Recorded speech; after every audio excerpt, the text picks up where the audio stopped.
अस्सलाम वालेकुम दोस्तों, उम्मीद करता हूँ आप सभी लोग खैरियत से होंगे। इस वीडियो में सऊदी अरब की ज़रूरी खबरें रहेंगी। सैलरी के रिगार्डिंग सैलरी प्रोटेक्शन रूल जो है उसके लिए सऊदी हुकूमत सख्त हो गई है और एक डेडलाइन दे दिया है सारी कंपनियों को। उसके रिगार्डिंग अपडेट रहेगा। कई सारी मोटरसाइकिलें जब्त हुई हैं और ट्रैफिक के रिगार्डिंग लोगों को आगाह किया गया है कैसे कैसे एक्सीडेंट होते हैं। और ख़तरनाक एक्सीडेंट भी एक हुआ है और कई ऐसे कर्मचारी हैं जो एक जगह काम कर रहे थे एक फैक्ट्री में सऊदी अरब, उनका जो है डेथ हो गया। उसके बारे में अपडेट रहेगा। और दुबई से एक अपडेट है, दुबई से बहुत लोगों को डिपोर्ट किया गया है। वो क्या है और चीज़ें इसमें जो भी रहेंगी ज़रूरी खबरें सऊदी अरब की, वो भी इसमें शेयर करने वाला हूं। तो वीडियो को शुरू से आखिर तक देखिएगा ताकि आप लोगों को पूरा अपडेट पूरा न्यूज़ समझ में आएगा। सबसे पहला जो अपडेट शेयर करना चाहूँगा वो यूएई से है, दुबई से। दुबई में जो है पिछले साल जो है एक रूल चला था, वो 31 दिसंबर को ख़त्म हो गया था, 2024 31 दिसंबर को। उसमें ये था कि जो लोग भी वहाँ वायलेटर थे या जो लोग मतलब अपने कंपनियों से भागे हुए थे या जिनका जो है ओवर स्टे वगैरह हुआ था, वो लोग अपनी स्थिति सही करवा सकते थे या एम्बेसी से कांटेक्ट करके अपना काम करा के अपने देश वापस जा सकते थे। वो जैसे ही समय सीमा समाप्त हुआ और ये जनवरी आया, तो मात्र जनवरी के महीने में एक रिपोर्ट में बताया गया कि 6000 लोग खाली जो है जो अवैध तरीके से रहते थे दुबई में, उनको गिरफ्तार किया गया है। अब उनको जो है डिपोर्ट किया जा रहा है, उनकी जहाँ जहाँ से बिलोंग करते हैं उनके एम्बेसी को दिया जा रहा है। और एक चीज़ हैरत अंगेज ये भी है कि इतना फास्ट काम हो रहा है कि अब तक जो है 91% से ज़्यादा लोगों का डिपोर्टेशन का जो काम है वो पूरा भी हो चुका है। एक दर्दनाक हादसा हुआ है सऊदी अरब के यानबू में। एक बॉयलर फैक्ट्री थी, उस बॉयलर फैक्ट्री में कई कर्मचारियों ने अपनी जान गंवाई है। उसमें जो है उसका जो गैस वगैरह का ये था, वो कुछ उनके साथ अनहोनी हो गई और गैस का कनेक्शन वगैरह कुछ लीकेज हुआ, कुछ प्रॉब्लम हुआ वहाँ पे। और उसके वजह से कई कर्मचारी जो रख रखाव का काम वहाँ पे करते थे उस फैक्ट्री में, बॉयलर फैक्ट्री में, उन सभी लोगों की डेथ हो गई। अभी तक आंकड़ा नहीं बताया गया है कितने लोग, लेकिन कई लोग, जितने भी लोग रख रखाव में थे, उन कर्मचारियों की डेथ हुई है। मात्र एक हफ्ते में सऊदी अरब में ट्रैफिक वायलेशन में 5000 से ज़्यादा मोटरसाइकिलें जब्त की गई हैं। और इसमें जो है हैरत अंगेज बात यह है कि सबसे ज़्यादा मोटरसाइकिलें जो जब्त की गई हैं 3000 के करीब, वो रियाज से। और ये मोटरसाइकिल कौन चलाते हैं? सब गैर मुल्की चलाते हैं, डिलीवरी का काम करते हैं, आजकल बहुत काम निकल रहा है। लेकिन ये लोग जो है वो जो भी ट्रैफिक के नियम और कानून होते हैं उनको फॉलो नहीं कर पाते हैं, कहीं ना कहीं लापरवाही कर जाते हैं, जिससे गाड़ियां जब्त की जाती हैं। जब गाड़ी जब्त होती है तो मिलना जो है वो मुश्किल होता है। वीडियो में सबसे ज़रूरी अपडेट आपसे शेयर करना चाहूँगा, सऊदी अरब के ह्यूमन रिसोर्स की तरफ से ये अपडेट आया हुआ है।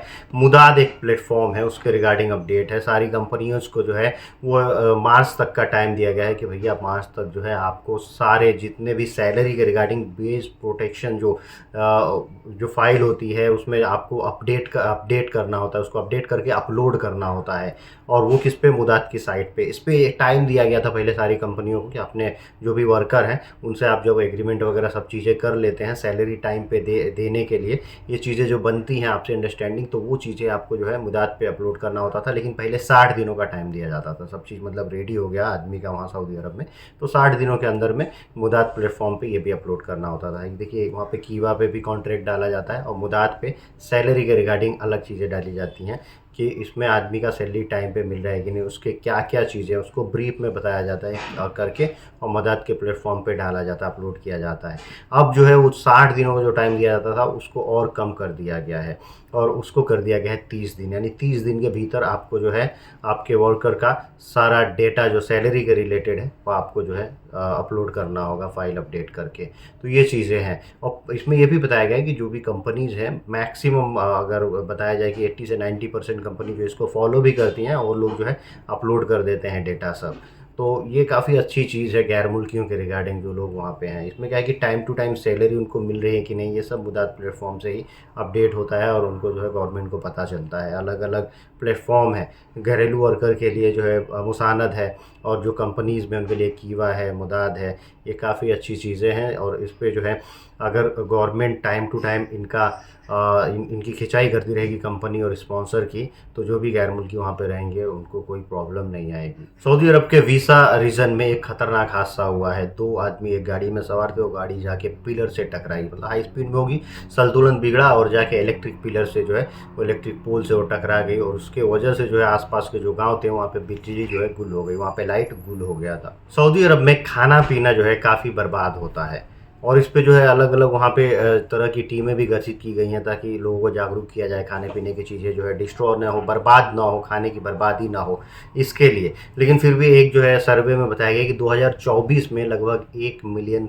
केजी जो है खाने पीने का जो सामान है जो स्पॉइल्ड हो गया, जो ख़राब हो गया, तो ये क्यों होता है? लोग जाते हैं ना, भर भर के ऑर्डर करके ले लेते हैं और खाते कम है। रेस्टोरेंट वगैरह में ज़्यादा होता है। अब कितनी तादाद में, मैक्सिमम मैं देखा हूँ कि वहाँ पे बाहर ही लोग खाते हैं। अब जो है इसमें कमी आई है, लेकिन पहले की कंपैरिजन किया जाए पहले से, तो पहले तो और भी ज़्यादा खाने वहाँ पे बर्बाद किए जाते थे। अब बात करते हैं ट्रैफ़िक के कुछ अलग-अलग जो अपडेट्स आए हुए हैं उसके बारे में।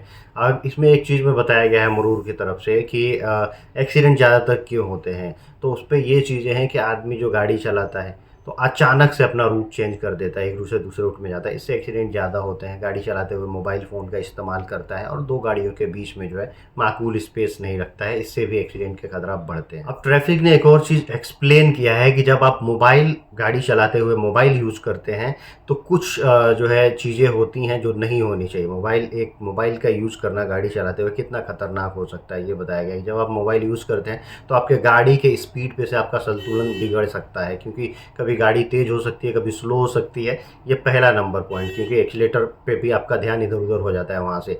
और दूसरा एक चीज़ बताया गया है कि आपका अटेंशन नहीं रहता है आपके नज़दीकी गाड़ियों के बीच में, वो उस पे आपका ध्यान नहीं रहता है कि कौन गाड़ी आपको ओवरटेक कर रही है, कौन आगे है, कौन पीछे है, उस पे से भी ध्यान रख जाता है। और तीसरा ये बताया गया है कि आप जो है ओवरटेकिंग रूट के जो साइन वगैरह होते हैं या फिर जो है वार्निंग साइन वगैरह होते हैं, मतलब किसी भी तरह का साइन है, स्पीड लिमिट का भी साइन है, तो उस पे भी आपका ध्यान नहीं जाता है और ये सबसे खतरनाक चीज़ बताया गया। जिद्दा ट्रैफिक की तरफ से एक अपडेट है, 2 लोगों को अरेस्ट किया गया, 2 ड्राइवर लोगों को। ये लोग जो है खतरनाक स्पीड में गाड़ी चला रहे थे और ऐसे ड्रिफ्टिंग टाइप की गाड़ी चल रही थी, मतलब फट-फट लेके 2 गाड़ियों के बीच में जो स्पीड होता है उसको भी नहीं छोड़ रहे थे और कहीं से भी कट मार के कहीं निकल जा रहे थे। तो ये जो स्टाइल है गाड़ी चलाने का, और जहाँ तक इन्फॉर्मेशन से ये मतलब प्रतीत हो रहा है कि ये लोग जो है हो सकता है सऊदी नागरिक होंगे, क्योंकि यही लोग इतने खतरनाक तरीके से गाड़ी चलाते हैं। फिलहाल इन लोगों को अरेस्ट कर लिया गया है। तो जो लोग भी ड्राइवर हैं सऊदी अरब में, वो ज़रा जो है, या कहीं भी गल्फ़ कंट्रीज़ में, वहाँ के नियमों का पालन करें और गाड़ी जो है एकदम संतुलन में चलाएँ, स्पीड लिमिट का भी ख्याल रखें, मोबाइल का इस्तेमाल ना करें। आज की वीडियो को तो यहीं समाप्त, मिलता है अगले वीडियो में। Thank you guys, thank you for